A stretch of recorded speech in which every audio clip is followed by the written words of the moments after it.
du Caire, Kripka.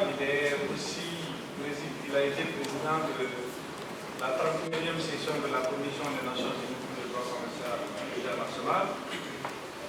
Il est professeur de droit dans différentes universités en Afrique et en Europe et a récemment été promu en qualité de président du Conseil de gestion de la facilité africaine de soutien juridique, grand expert de l'OACA et grand.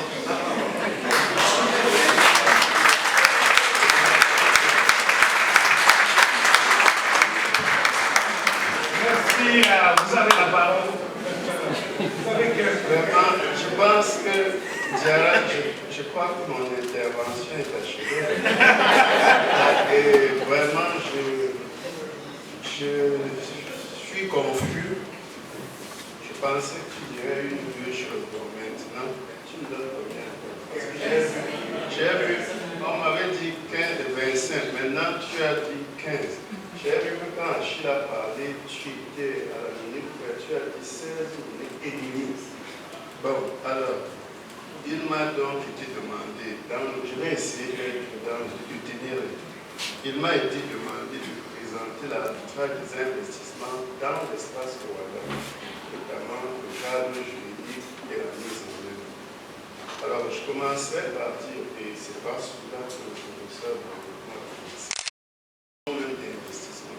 Sa définition, c'est déjà un problème. Mais lorsque vous prenez les textes, les documents de loi, par exemple, de Gérard Cornu, il définit l'investissement comme un placement, comme l'action d'engager des capitaux dans une entreprise en vue d'en tirer un profit à long terme. Donc, je vais enchaîner en disant que l'investissement est indispensable pour le développement socio-économique de nos États. Et il se trouve que l'investissement est bien souvent source de différends. Et dans le cadre de mon propos, parler de l'investissement, de l'arbitrage des investissements dans l'espace Rwanda, c'est inviter à faire le point sur l'état de l'arbitrage Rwanda, des investissements dans l'espace Rwanda, l'état de l'application de l'arbitrage CIRDI ou de l'arbitrage NITSI, des investissements impliquant les États africains. Mais je vais focaliser mon propos uniquement sur le cadre juridique de l'arbitrage au Rwanda des investissements. Et à cet égard, je dois vous dire, le professeur Achille l'a dit, ce qui nous facilite quelque peu davantage ici, c'est que l'arbitrage au Rwanda, l'expression renvoie à la fois à l'acte uniforme au Rwanda relatif au droit d'arbitrage et au règlement d'arbitrage CCJA. Sauf que la réforme de 2017, l'une de ces innovations importantes, mais deux démentis l'ont aussi soulevé, c'est l'inclusion de l'arbitrage des investissements dans le champ matériel de l'arbitrage au Rwanda. Et donc, du coup, le cadre juridique de l'arbitrage des investissements dans l'espace Rwanda est compris, il comprend l'acte uniforme relatif au droit de l'arbitrage, le règlement d'arbitrage CCJA et des instruments relatifs aux investissements. Ça peut être le Code des investissements des États, ça peut être un traité bilatéral TBI ou un traité multilatéral relatif aux investissements TMI auquel les États Rwanda sont partis. D'abord, le cadre juridique de l'arbitrage des investissements. On va commencer par l'arbitrage Rwanda. Je vous ai dit que l'arbitrage Rwanda, l'expression renvoie à la fois à l'acte uniforme relatif au droit de l'arbitrage et au règlement d'arbitrage CCJ. Alors, l'acte uniforme OHADA de l'arbitrage régit l'arbitrage de droit commun dans l'espace OHADA. Et l'expression arbitrage de droit commun renvoie à la fois à l'arbitrage ad hoc qui va se pratiquer dans l'espace OHADA conformément à l'acte uniforme relatif au droit de l'arbitrage et l'arbitrage institutionnel qui a cours dans l'espace OHADA. Et quand je dis arbitrage institutionnel, j'inclus l'arbitrage CCJA parce que l'acte uniforme, dans son article 10, consacre la coexistence dans l'espace OHADA de l'arbitrage institutionnel et de l'arbitrage ad hoc. L'article 10 de l'acte uniforme dit que lorsque les parties optent pour le règlement d'arbitrage d'une institution d'arbitrage, elles doivent se conformer au règlement de ce sens. Donc, voilà l'arbitrage institutionnel. Sans compter que dans le cas de l'arbitrage ad hoc, l'article 14 précise que les parties peuvent régler leur procédure arbitrale par le recours au règlement d'un centre d'arbitrage opérant dans l'espace OHADA. Ça veut dire que les parties peuvent être en arbitrage ad hoc et au lieu de prévoir des règles spécifiques pour régir leur procédure, disent que la procédure arbitrale sera régie, par exemple, conformément au règlement d'arbitrage du JICAM, sans que cela signifie qu'elles sont en arbitrage du JICAM. Elles font référence au règlement d'arbitrage JICAM uniquement pour le droit applicable à la procédure arbitrale. Maintenant, s'agissant des contrats susceptibles d'arbitrage OHADA, à ce sujet, le traité, et le professeur Darankoum l'a également appelé, le traité souligne la volonté de ses signataires de voir régler par arbitrage les litiges d'ordre contractuel.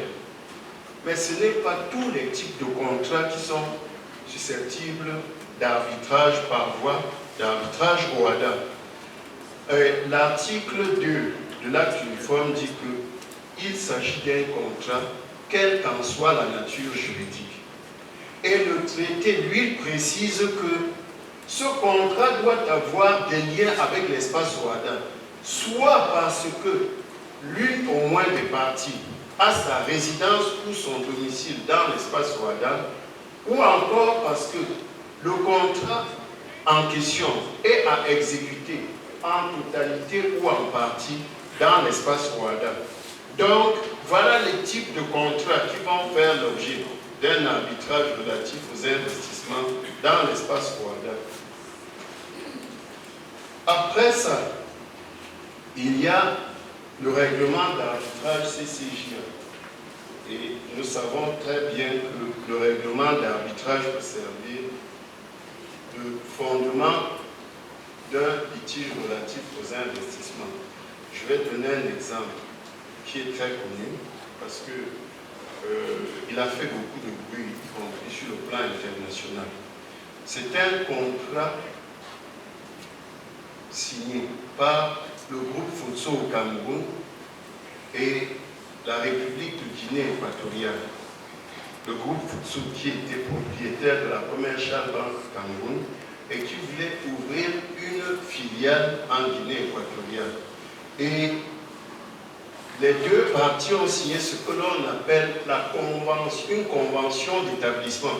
Et pour la petite histoire, sachez que les traités relatifs aux investissements, qu'ils soient multilatéraux ou bilatéraux, leur ancêtre, c'est les contrats d'État, à l'intérieur desquels les conventions d'établissement constituent l'une des catégories. Donc, dans ce contrat, le groupe Futso et la République de Guinée équatoriale s'accordent pour que les litiges relatifs aux investissements, à l'application ou à l'exécution de ce contrat soient réglés par arbitrage. Donc on a un modèle de contrat d'investissement avec une clause d'arbitrage renvoyant à l'arbitrage CCJA. Le litige est survenu parce qu'après avoir donné son accord de principe au groupe Futso, le gouvernement Guinée équatoriale s'est ensuite rebuffé, et malgré l'avis conforme de la commission d'accord bancaire, la commission bancaire d'Afrique centrale, le gouvernement équato-guinéen a refusé donc de délivrer l'agrément au groupe Kotso pour ouvrir une filiale là-bas. Et sur la base de l'arbitrage CCJA, de la clause renvoyant à l'arbitrage CCJA, un tribunal arbitral assiégé à Libreville au Gabon a condamné l'État de Guinée équatoriale, et je n'en dirai pas plus pour le moment parce que je crois que le docteur Bedou, cet après-midi ou demain, parlera des aspects d'exécution de cette sentence. Donc voilà un exemple où un contrat d'investissement comporte une clause renvoyant spécifiquement à un système d'arbitrage, en l'occurrence ici celui de la CCJA. Alors après cet exemple avec l'AUA et après mes propos sur l'AUA et l'exemple avec l'arbitrage CCJA, je dois donc maintenant dire, c'est la troisième catégorie, l'arbitrage des investissements inclus dans le champ matériel de l'arbitrage OHADA.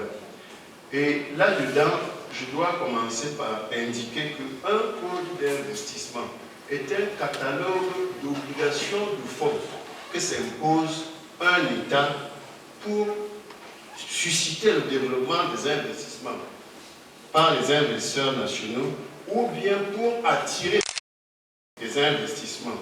Et alors, et au titre de ces obligations, on verra lorsqu'on fait les codes d'investissement qu'il y a l'obligation d'assurer la protection et la sécurité tant de l'investisseur que de l'investissement, celle de garantir à l'investisseur étranger un traitement juste et équitable, un traitement non discriminatoire, la garantie du libre transfert de fonds et de retour liés à un investissement, la liberté pour l'investisseur d'embaucher et de licencier conformément aux lois de l'État d'accueil de ses investissements, celle de choisir librement ses fournisseurs et prestataires de services, des exonérations fiscales ou douanières spécifiques selon la période d'installation ou d'exploitation des investissements.